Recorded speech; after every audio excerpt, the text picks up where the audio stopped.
حمزہ کیا بات ہے؟ بدو نے زبان سے تو کچھ نہ کہا، انگلی سے ایک طرف اشارہ کر دیا۔ شیخ غور سے اس طرف دیکھنے لگا۔ دور سے چاندنی میں سے کچھ سائے سے ہلتے نظر آئے۔ انہیں دیکھ کر شیخ گھبرا سا گیا۔ یہ ڈاکو تھے۔ گو شیخ کے ساتھ کافی آدمی تھے۔ وہ خود بھی بہادر تھا اور ڈاکوؤں کا مقابلہ آسانی سے کر سکتا تھا، لیکن اسے علی کی فکر تھی کہ کہیں لڑائی میں اسے صدمہ نہ پہنچ جائے۔ چنانچہ اس نے حکم دیا کہ سب لوگ چپ چاپ کھڑے رہیں۔ حکم کی دیر تھی، ایسا سناٹا ہو گیا کہ معلوم ہوتا تھا سانس تک نہیں لے رہے۔ سب کے سب 15 منٹ تک یوں ہی بت بنے کھڑے رہے۔ شاید ڈاکوؤں کی نظر ان پر نہیں پڑی اور وہ شکار کی تلاش میں اور طرف نکل گئے کہ بدو کو اچانک سے محسوس ہوا کہ کوئی آ رہا ہے۔ اسے پتہ چلا کہ ڈاکو ہیں، تو ان کو یہ خدشہ ہوا کہ ڈاکو ان کو لوٹ بھی سکتے ہیں، ان کو نقصان بھی پہنچا سکتے ہیں، اور ہو سکتا ہے کہ اس واقعے کا علی کے اوپر یا علی پر برا اثر پڑے۔ تو اس لیے شیخ نے سب کو خاموش رہنے کا اشارہ کیا کہ سب خاموش ہو جائیں تاکہ ڈاکوؤں کو کوئی آہٹ سنائی نہ دے۔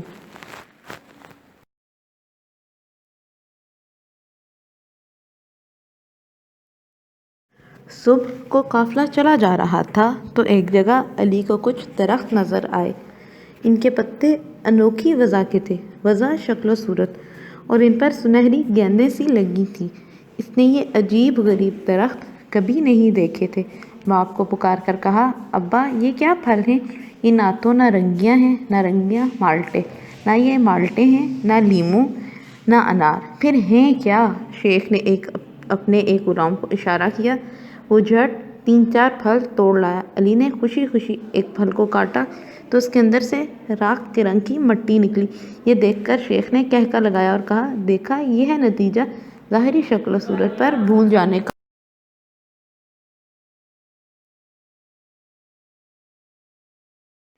دوپہر کے قریب اچانک ہوا بند ہو گئی۔ علی بار بار ہائے گرمی ہائے گرمی پکارنے لگا۔ شیخ کے چہرے پر گھبراہٹ ہے، مگر وہ اسے چھپانے کے لیے مسکرا مسکرا کر علی کو تسلیاں دے رہا ہے۔ گرمی پل پل میں بڑھتی جا رہی ہے۔ اے لوگ، گرم گرم ریت کے بگولے اٹھنے شروع ہوئے۔ گرم گرم ریت کے بگولے کیوں اٹھنا شروع ہو گئے تھے؟ کیونکہ ریت کا طوفان آ گیا تھا۔ ہر طرف ریت ہی ریت اڑنے لگی۔ اونٹ آپ سے آپ رک گئے، آپ سے آپ نہیں خود بخود رک گئے۔ سوار وتیرا ہانک رہے ہیں مگر وہ ایک قدم نہیں چلتے۔ وتیرا یعنی بہت کوشش کر رہے ہیں کہ ان کو آگے چڑھائیں، لیکن وہ نہیں چڑھ رہے۔ انہیں معلوم ہے کہ ہم پر کیا مصیبت آنے والی ہے۔ بات یہ تھی کہ ریگستان کی زہریلی آندھی، جسے باد سموم کہتے ہیں، اٹھنی شروع ہو گئی تھی۔ ایک زہریلی آندھی آ گئی تھی جس کی وجہ سے جو ریت کے ذرے ہیں وہ آنکھوں میں، ناک میں گھستے ہیں، اور اس طرح سے ریت کے ذرے لگتے ہیں جیسے کوئی نوکیلی چیز لگ رہی ہو۔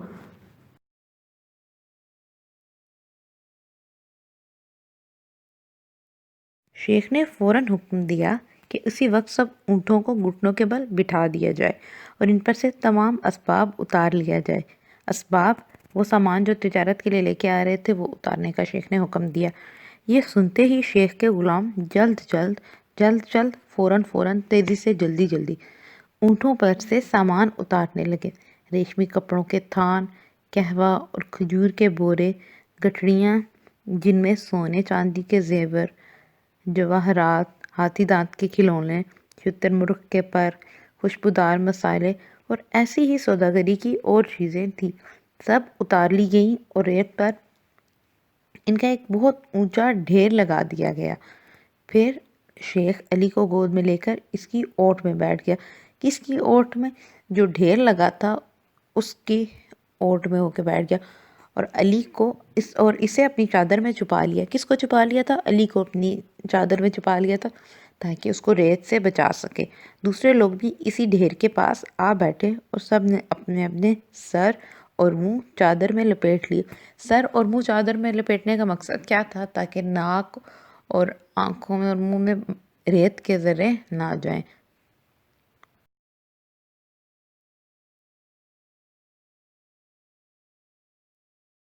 بے زبان اونٹوں نے خود بخود اپنی گردنیں ریت پر پھیلا دی اور اپنی آنکھوں اور نتنوں کو بند کر دیا تاکہ گرم ریت کے ذرے اندر نہ گھسنے پائیں۔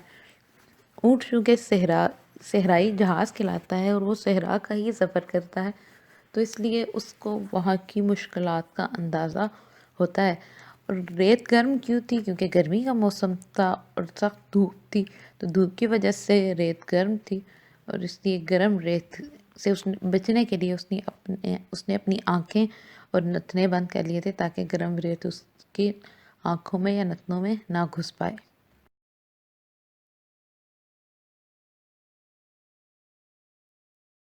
صفحہ 122 پیج 122 پہ آ جائیں۔ آندھی ہے کہ دم بدم بڑھتی ہی جاتی ہے، دم بدم دی لمحہ بلمحہ، اور ریت ہے کہ ننھے ننھے چھروں کی طرح کپڑوں میں سوراخ کر کے بدن میں گھستی چلی جاتی ہے، لیکن علی باپ کی گود میں چادر کے نیچے اس سے بالکل محفوظ ہے۔ ہر طرف اندھیرا چھا گیا ہے، اسباب پر گز گز ریت کی تہ جم گئی، گز گز کی بہت بڑی موٹی سی تہ جم گئی ہے، جتنا بھی سامان انہوں نے اتارا تھا اس سب کے اوپر ریت کی تہ جم گئی ہے۔ یہ بڑی ہی زبردست آندھی ہے۔ سب لوگ دعائیں مانگ رہے ہیں کہ الہی اس مصیبت سے نکال۔ آخر خدا خدا کر کے 2-2.5 گھنٹے کے بعد یہ طوفان تھما تو سب نے شکر کا کلمہ پڑھا۔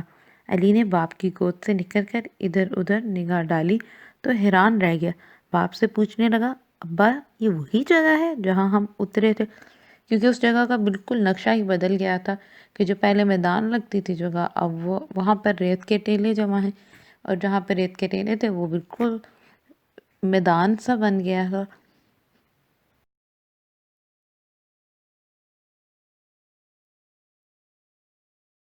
سچ مچ یہاں کا نقشہ ہی بدل گیا تھا۔ جس جگہ پہلے ٹیلے تھے وہاں اب ان کا نشان تک نہ تھا۔ جہاں ڈھلوانے تھی وہاں اونچے اونچے ٹیلے کھڑے تھے۔ شیخ جیسا تجربہ کار شخص بھی، جس نے اپنی عمر اسی ریگستان میں گزاری تھی، نہیں بتا سکتا تھا کہ شمال کس طرف ہے اور جنوب کس طرف، مشرق کس طرف اور مغرب کس طرف، اور مغرب کدھر۔ یہ سب آندھی کی کارستانی تھی۔ یہ سب کچھ آندھی کی وجہ سے ہوا تھا کہ ہر چیز ایک دم سے بدل گئی تھی، اور یہ بھی معلوم نہیں ہو سکتا تھا کہ کون سی سمت کو جانا ہے، مشرق کدھر ہے مغرب کدھر ہے، کچھ سجائی نہیں دے رہا تھا۔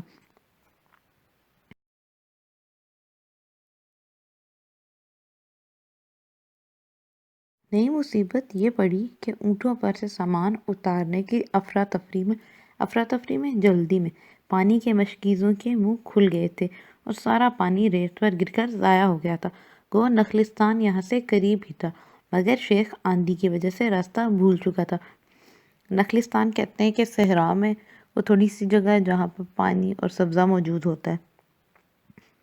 اب ایک اور مصیبت ان پہ آن پڑی کہ جلدی جلدی میں اونٹوں سے جب وہ اتار رہے تھے سامان، تو مشکیزہ ہوتا ہے ایک چمڑے کا ہوتا ہے، چمڑے کا برتن کی طرح ہی کہہ لیں، اس کے اندر پانی رکھا جاتا ہے، پانی محفوظ کیا جاتا ہے، اس میں پانی گرتا نہیں ہے، کیونکہ اس کا منہ کھل گیا تھا تو جس کی وجہ سے سارا پانی گر کر ضائع ہو گیا۔ اب ان سب کو پیاس لگ رہی ہے، ان کو پانی چاہیے، لیکن پانی ان کو کہیں نہیں مل رہا تھا۔ شیخ خود تو وہیں ٹھہرا اور اپنے غلاموں کو اونٹ دے کر چاروں طرف دوڑایا کہ جا کر رستہ معلوم کرو، اور کوئی اور قافلہ ادھر سے گزر رہا ہو تو اس سے پانی لاؤ۔ پیاس کے مارے سب کے حلق سوکھ رہے تھے، حلق گلے، اور پھر علی تو بچہ ہی تھا، تھوڑی ہی دیر میں پانی کے بغیر اس کی حالت بری ہونے لگی، پانی پانی کی رٹ لگانے لگا۔ شیخ بیٹے کی حالت دیکھ کر کڑھتا اور اسے تسلی دیتا کہ بیٹا صبر کرو، پانی ابھی آیا ہی چاہتا ہے، ابھی پانی آ رہا ہے، کیونکہ اس کے غلام گئے ہوئے تھے تو اس کو تسلی تھی کہ وہ کہیں نہ کہیں سے پانی لے ہی آئیں گے۔ علی یہ سن کر پل بھر کو چپ ہو جاتا، مگر جب آس پاس سے کسی کو آتا نہ دیکھتا تو پھر وہی رٹ لگانے لگتا۔ اسے کچھ حرارت ہو گئی تھی، بخار ہو گیا تھا، اور آنکھیں بھی سرخ ہو رہی تھی۔ یکا یک اچانک اس نے چلا کر کہا، آہا ابا، وہ دیکھو سامنے دریا لہریں مار رہا ہے، میں وہاں جاؤں گا۔ شیخ نے کہا، بیٹا یہ دریا نہیں ہے، تمہاری نظر دھوکہ کھا رہی ہے۔ ریگستان میں کسی کو سخت پیاس لگے تو اسے دھوکہ ہو جاتا ہے، مگر جب قریب پہنچ کر دیکھتے ہیں تو ریت کے سوا کچھ نہیں ہوتا۔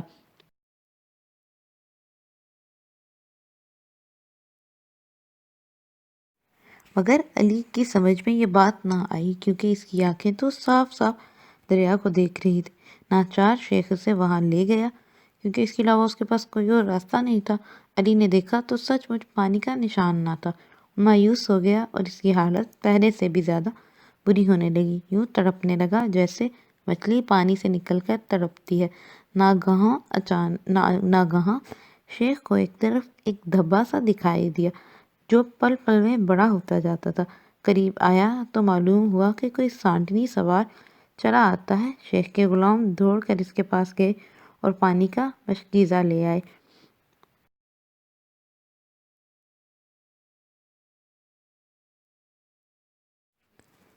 اس عرصے میں علی بے ہوش ہو چکا تھا۔ شیخ نے اس کا منہ کھول کر پانی کی بوندیں اس کے حلق میں ٹپکائیں تو اسے کچھ ہوش آیا، لیکن پانی پیتے ہی وہ سو گیا۔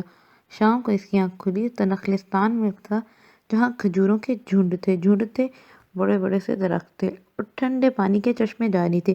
ان کے قریب ہی کچے مکانوں کی ایک چھوٹی سی بستی تھی۔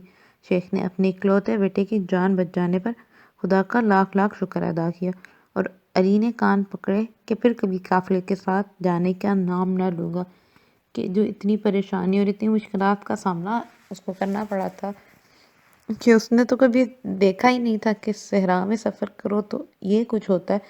تو اس لیے ہمیں بھی ضد نہیں کرنی چاہیے، کیونکہ اگر ہم کسی بات پہ ہمیں بڑے منع کرتے ہیں تو اس میں کوئی نہ کوئی مصلحت ہوتی ہے، بڑوں کا تجربہ ہوتا ہے، تو اس لیے ہمیں بڑوں کی بات سن لینی چاہیے۔